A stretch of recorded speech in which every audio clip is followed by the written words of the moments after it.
Hello, this is Dan Parsons with Gates Product Application Engineering Group, talking today about sheave installation with QD bushings.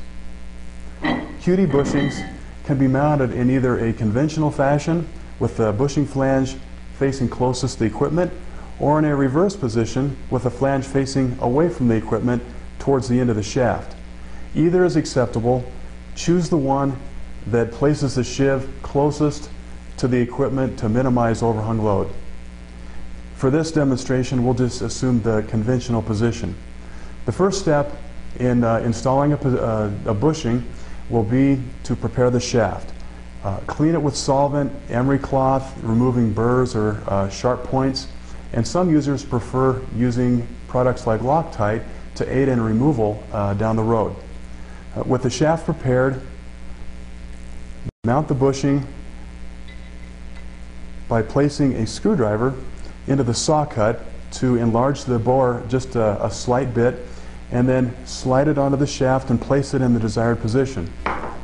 With it on the shaft, locate then the set screw in the flange of the bushing and tighten it down to secure the key and the bushing onto the shaft.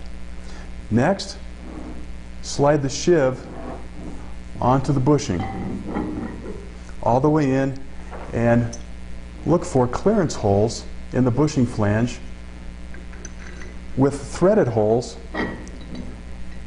in the sheave hub, and start the screws in.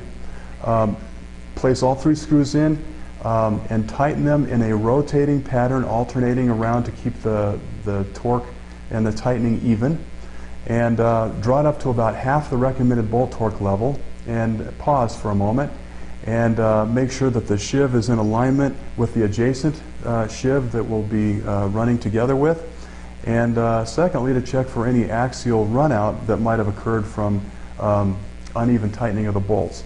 When all is well, continue tightening the bolts and draw them up to the recommended torque level. When the torque wrench clicks or is indicated at the proper torque setting once, stop. And don't continue tightening beyond that, otherwise the bushing could be overinserted in the hub, resulting in cracking. So just stop once the bolt torque has been reached. There is a second set of holes in the bushing flange that are threaded. These are for removing the bushing from the sheave. To remove a sheave, then remove the installation bolts, place them in the threaded holes, and tighten them evenly, and it pushes the sheave off of the bushing. I hope this has been interesting. Feel free to contact our Product Application Engineering Group at 303-744-5800 or email us at ptpasupport@gates.com. Thank you for watching.